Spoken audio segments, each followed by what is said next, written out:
Have you ever wondered why Magneto, who vehemently opposes Professor X, is still willing to play chess with him in X-Men? Is it just a game that they're just gotta finish, or is there a magnetic attraction even Magneto can't resist? Today, we're going to examine Charles Xavier, or as you might know him, Professor X, and explore whether this iconic Marvel character could be classified as a cult leader, and what that means for our understanding of charisma, authority, and even our own lives. But don't worry, you're in safe hands. This isn't some wild fan theory or fictional mumbo-jumbo. This is a deep dive backed by psychology. Trust me, after this you'll be seeing Professor X and maybe even yourself in a completely different light. And who am I? My name is Dr. Sulman Aziz Mirza, triple board certified in adult psychiatry, child and adolescent psychiatry, and addiction medicine. But don't let all those credentials intimidate you. I'm also a guy who once tried to read minds after watching X-Men the animated series growing up in the 90s, and ended up just getting weird looks at the dinner table by my Pakistani parents.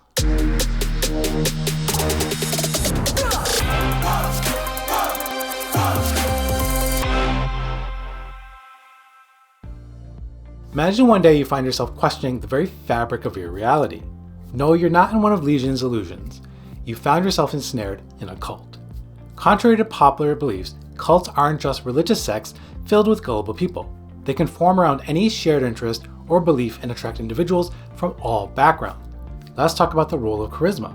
Leaders of cults often exude this magnetic quality, drawing people in with a compelling vision or an apparent higher purpose.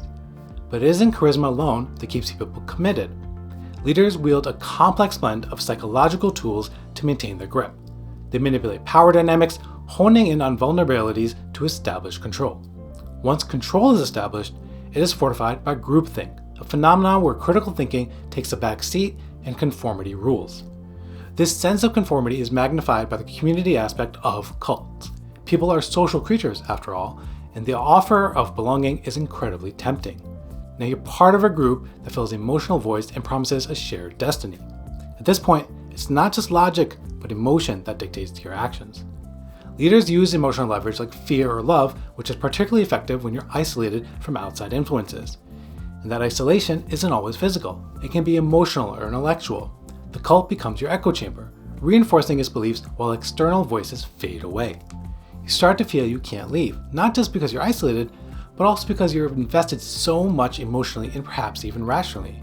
You might experience cognitive dissonance when encountering conflicting ideas, but your commitment makes you rationalize away these contradictions. The struggle to reconcile these opposing thoughts only pulls you in deeper. And what's the toll of all this?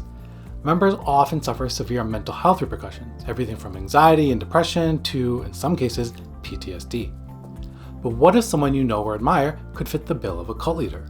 And what if that cult leader was being propped up as a hero for all?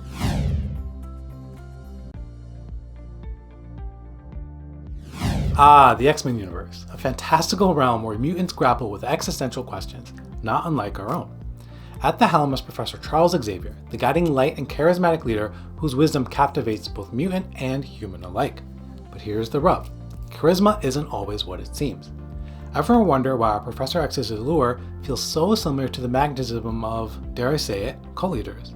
Like mentioned before, charisma is a powerful tool in leadership, but it's often a double-edged sword. Professor X employs it to foster unity and understanding. Yet similar traits make cult leaders profoundly persuasive too. Moving along, consider the us versus them dynamic within the X-Men.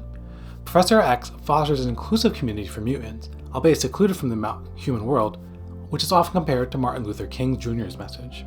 Now, contrast this with Magneto, who's often compared to Malcolm X, who promotes exclusivity and conflict.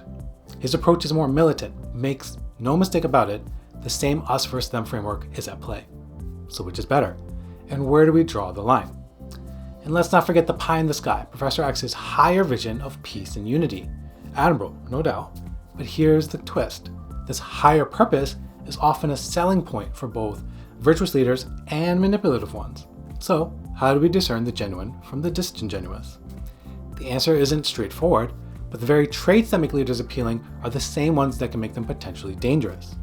The charisma, the exclusivity, the higher vision, these are not markers of virtue or vice, but tools that can serve either purpose. The question then isn't about them, it's about us. our judgment, our discernment, and our ability to challenge our own biases. But how can we develop this discernment? What are the red flags to watch for in charismatic leaders?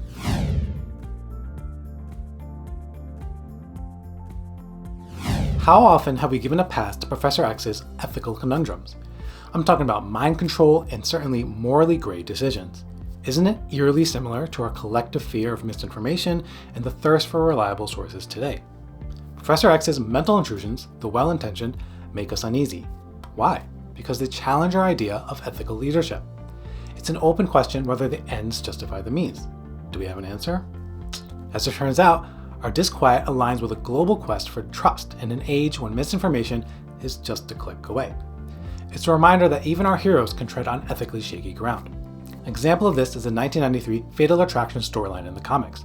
The storyline comes to a dramatic climax when Magneto, in a fit of rage, uses his powers to remove the adamantium from Wolverine's skeleton, nearly killing him in the process. This act is the final straw for Professor X, who deems Magneto too dangerous to be left unchecked. In a controversial and ethically murky decision, Xavier uses telepathic powers to wipe Magneto's mind, essentially rendering him into a vegetative state. This move was deeply unsettling for the X-Men and readers alike, not just because of its ethical implications, but also because it seemed to cross a line that the virtuous Professor X had never crossed before. It raised important questions about the lengths to which one should go to neutralize a threat, especially when the person neutralizing a threat is supposed to be a moral compass for the others. The X-Men were torn about the decision. It challenged their loyalty and trust in Xavier, leading them to question whether their leader's judgments were truly infallible. It marked a pivotal moment in the series where the X-Men had to confront the complexities and shades of gray inherent in fighting for a greater good.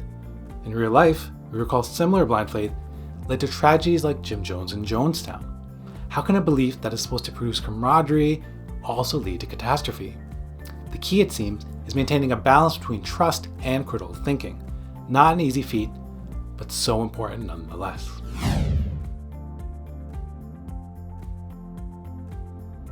And there we have it, a journey through the layered world of the X-Men that makes us question our own realities. From the ethical dilemmas of mind control to the complexities of community, loyalty, and societal representation, the X-Men have proven once again to be more than just heroes in spandex. The X-Men were conceived during the Civil Rights Movement and have since echoed LGBTQ struggles. The movies were more explicit with this, with X2's famous scene of Iceman Bobby Drake coming out as a mutant to his family, meant to echo director Bryan Singer's own coming out as a homosexual. The X-Men and Professor Xavier's challenges resonate with us for well over 50 years because they are reflections of us, of our dreams, our fears, and ethical quandaries.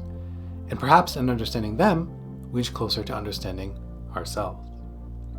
Thank you so much for joining me on this adventure.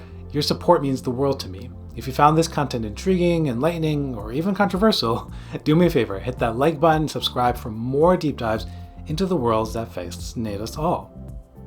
Until next time, stay curious, stay vigilant, and as always, stay extraordinary.